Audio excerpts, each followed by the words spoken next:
तो ऑलरेडी हम यहां पर जो बेसल की गाइडलाइंस हैं उनको कवर अप कर चुके हैं। एसआरपी के रिलेटेड ये क्लास होने वाला है, that is a supervisory review process. And I hope कि आप यहाँ पर वीडियोस को हमारी लाइक कर रहे हैं। अगर आप वीडियोस को लाइक करें तो फटाफट से वीडियो को लाइक कर दीजिए, शेयर कर दीजिए among your friends and colleagues. Kindly please do confirm the audio video quality so that we could proceed. Okay, so it's now working fine. So let's start the session now. So it's related to the second pillar of the Basel. तो Basel के द्वारा जो second pillar दिया गया था under the Basel 3, उसमें second pillar जो है that is related to what? That is related to the supervisory review process. जो supervisory review process है ये उससे related है। अब ये supervisory review process की जरूरत क्यों पड़ी? देखिए, अगर मैं फर्स्ट पिलर की बात करता हूँ, that was the minimum capital requirements. That was minimum capital requirement, जो मिनिमम कैपिटल रिक्वायर्ड थी उसके बारे में हमने उसमें बात की थी। एंड फर्दर कौन कौन से रिस्क कवर किए थे? We did cover the credit risk and further the market risk and the operational risk. ये तीन चीजें हमने उसमें कवर करी थी, ठीक है। तो ये तीन रिस्क हमने उसमें कवर कर किए थे, credit risk, market risk and the operational risk over दिया। एंड फर्दर साथ ही साथ हमने एक चीज यहां पर देखी थी कि इन तीनों रिस्क के अलावा और कोई भी रिस्क हो सकते हैं जो हमने शायद कवर ना किए हों, वो रिस्क भी यहां पर हो सकते हैं। एंड डेफिनेटली जो स्टैंडर्डाइज्ड गाइडलाइंस थी उनमें तो सिर्फ और सिर्फ एक स्टैंडर्ड स्ट्रक्चर के हिसाब से आपने यहां पर कैपिटल को मेंटेन किया था, यानी कि that was not actually the correct amount of capital which was to be required. Actual में हो सकता है ना कि बैंक को खुद को पता होगा कि मेरे क्या क्या फंक्शनरीज हैं, क्या क्या प्रोसेसेस हैं, तो उनके हिसाब से मुझे यहां पर कैपिटल को मेंटेन करना होगा, ठीक है। तो इसकी जरूरत पड़ी कि हमें फिर भी एक ऐसा सिस्टम चाहिए जिसमें जो फंडास, जो डायमेंशंस हमने कवर नहीं करी हैं अपने पिलर 1 में, उनको हम यहां पर कवर करें, ठीक है। तो एसआरपी में फर्स्ट पॉइंट इसी से रिलेटेड है कि यहां पर हमारे पास एक इंटरनल सिस्टम होना चाहिए। हमारे पास एक इंटरनल सिस्टम होना चाहिए जिसमें हम अपनी एडिक्वेसी को जांच पाएं कि जो हमने कैपिटल मेंटेन की है इज इट एडिक्वेट, क्या वो सफिशिएंट है। एंड फर्दर हम अपनी रिस्क प्रोफाइल को देख पाएं, रिस्क मॉडल्स को यहां पर देख पाएं कि हमारे रिस्क मॉडल्स क्या सही हैं या नहीं है। एंड डेफिनेटली अब बैंक का इंटरनल सिस्टम होगा तो उसका सुपरवाइजर भी चाहिए, यानी कि जो इस चीज को देखे कि हाँ ये बिल्कुल सही मेथड यूज किया जा रहा है या नहीं किया जा रहा, उसके रिलेटेड एक सुपरविजन का प्रोसेस आ गया। तो यहां पर दो ही चीजें हैं जो मेरे पास यहां पर एसआरपी में चीज आती हैं। पहली चीज इंटरनल सिस्टम से रिलेटेड आती है, दूसरी जो आती है वो सुपरविजन से रिलेटेड ही आती है। Okay, that is basically related to the supervisory review process over here. तो यहां पर इसी के बेस पर हम क्वेश्चंस को सॉल्व करेंगे। And I hope and I want कि आप सभी पार्टिसिपेट करें क्विज में, ताकि आप सभी के जो कंसेप्ट्स हैं वो क्लियर हो पाए। Okay, now the first question over here it says there have been certain aspects addressed under the SRP which of the following are not correct in that regard।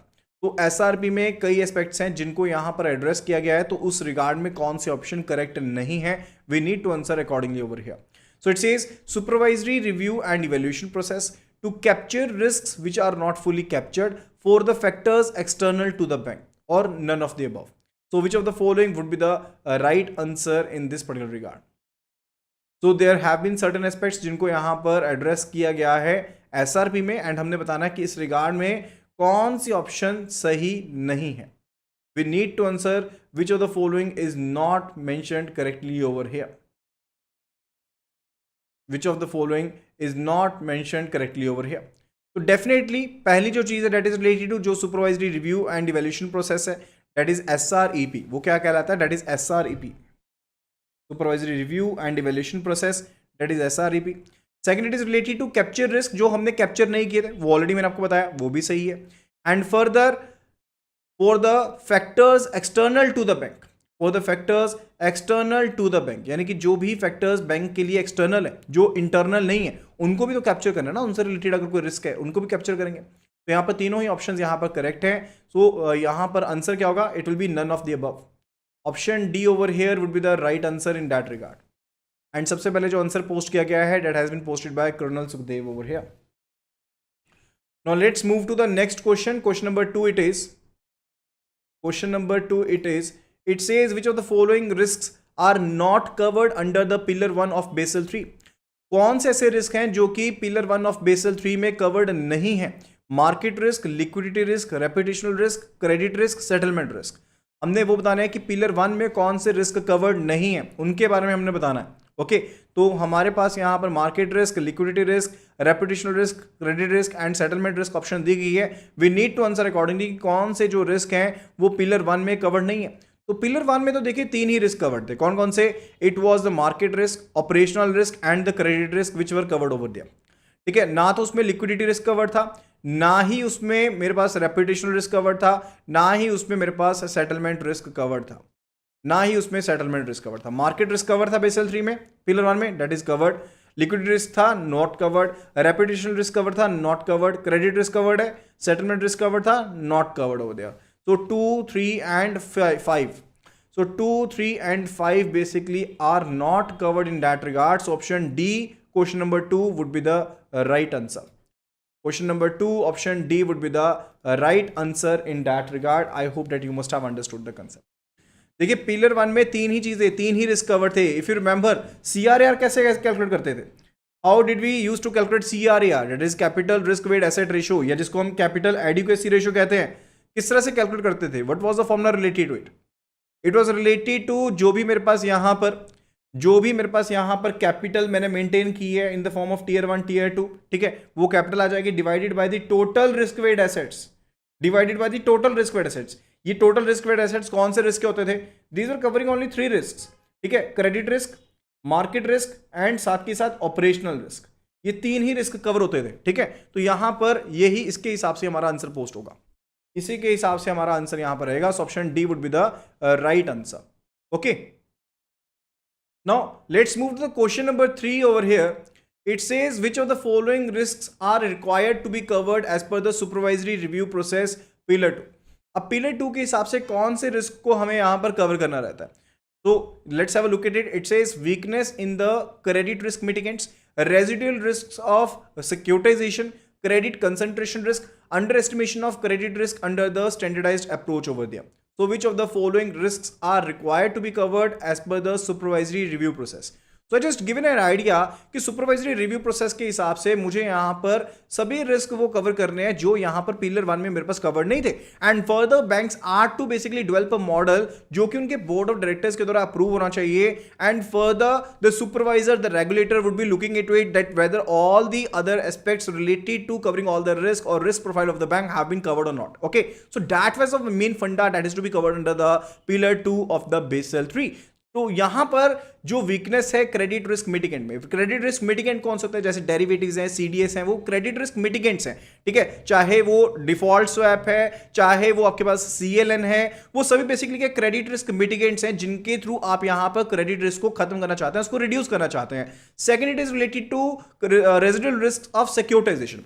अब सिक्योरिटाइजेशन प्रोसेस में क्या होता है? हमारे पास यहां पर मान लीजिए एनपीए का एक पाइल है जिसमें हम हाउसिंग लोन के एनपीए की बात कर रहे हैं and these are all backed by mortgages, these are all backed by mortgages, यानी कि यहां पर मॉर्गेज की जो सिक्योरिटी है that is available over here. अब यहां पर बेसिकली क्या किया, एक एसपीवी यानी कि स्पेशल पर्पस व्हीकल को सेटअप किया गया। इस एसपीवी ने इन लोन्स एसेट के बेस पर, क्योंकि यहां पर एक सिक्योरिटी अवेलेबल थी, इसको सिक्योरिटी रिसिप्ट्स में कन्वर्ट कर दिया। अब यहां पर जो क्वालिफाइड इंस्टीट्यूशनल बायर्स हैं those can invest into this and further उससे क्या होगा, अल्टीमेटली लिक्विडिटी आ जाएगी। बैंक का जो एनपीए था वो किस में कवर हो जाएगा? लिक्विडिटी में कवर हो जाएगा। लेकिन यहां पर भी रिस्क रह जाता है, residual risk is already always still there, ठीक है, जो यहां पर कवर करना जरूरी होता है, ठीक है। तो उसे कवर करेगा, डेफिनेटली कवर करेगा। And third, it says credit concentration risk. What do you mean by credit concentration? जब आप एक ही तरह की ज्योग्राफी, एक ही तरह की टेरिटरी, एक ही तरह के इंडस्ट्री को लोन देते रहेंगे, एक ही तरह का क्वांटम का लोन देते रहेंगे, तो वो एक कंसंट्रेशन बन जाती है ना। जैसे मान लीजिए अगर एक ब्रांच जो है वो सिर्फ और सिर्फ एग्रीकल्चर लोन ही करी जा रही है, तो डेफिनेटली उससे एक कंसंट्रेशन क्रिएट हो जाएगी कि अगर एग्रीकल्चर के सेक्टर में कोई आपको यहां पर इकोनॉमिक इश्यूज क्रिएट हुए तो उसके टाइम पर आपका पूरा का पूरा पोर्टफोलियो खराब हो जाएगा। अगर वहीं आपने डाइवर्सिफिकेशन की होती, अलग अलग सेक्टर्स को लोन दिए होते, अलग अलग इंडस्ट्रीज को लोन दिए होते, अलग अलग ज्योग्राफीज में लोन दिए होते, तो वो चीज आपको वो दिक्कत यहां पर देखने को ना मिलती, ठीक है। तो वो भी इसमें कवर्ड होगा। Under estimation of the credit risk under the standardized approach. अब स्टैंडर्डाइज्ड अप्रोच में रिजर्व बैंक ऑफ इंडिया ने क्या किया, एक परसेंटेज दे दी रिस्क वेड एसेट को लेकर के कि क्रेडिट कार्ड के लिए 125% है, पर्सनल लोन के लिए 100% है, ठीक है। तो डिफरेंट डिफरेंट यहां पर उन्होंने आरडब्ल्यू यानी कि रिस्क वेड एसेट्स को बना दिया। उसके हिसाब से आपने यहां पर क्या किया, क्रेडिट रिस्क में जो रिस्क था उसको यहां पर आपने एक्नॉलेज कर दिया। But that is basically related to कि कुछ एक पहलुओं को वहां पर छोड़ दिया गया, यानी कि अंडर एस्टिमेशन है। तो सभी चीजें यहां पर कवर रहेंगी। So which of the following would be the right answer? Option B over here would be the right answer in that particular regard. Option B over here would be the right answer over here in that particular regard. So 1 to 4 all are correct over here. Okay, तो चारों ही यहां पर covered है, चारों ही यहां पर covered रहेंगे। So option B is the answer over here. Now let's move to the next question. Question number 4 it is. Question number 4 it is. It says which of the following are not matched correctly. तो कौन से options यहां पर correctly match नहीं की गई हैं, उनके रिलेटेड आपको आंसर देना है। ICAAP that is internal capital adequacy acceptance process, IRAC income recognition and asset classification, SREP supervisory review and valuation process, both A and B. Which of the following would be the right answer over here? Which of the following would be the right answer in that particular regard? So ICAAP की full form क्या है? It is internal capital adequacy and assessment process, not acceptance process.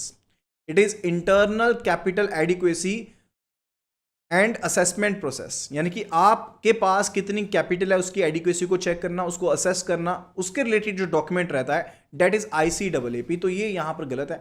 IRAC की बात करते हैं, ये basically किससे related है? इनकम रिकॉग्निशन से रिलेटेड है एंड एसेट क्लासिफिकेशन से रिलेटेड है, जो NPA का पॉइंट बनता है, ठीक है। तो ये बिल्कुल सही बताया गया है। SREP आपको ऑलरेडी मैंने फुल फॉर्म बता ही दी है, that is supervisory review and evaluation process. तो हमने बताना था कि कौन सी ऑप्शन करेक्टली मैच नहीं है, तो यहां पर आंसर क्या होगा?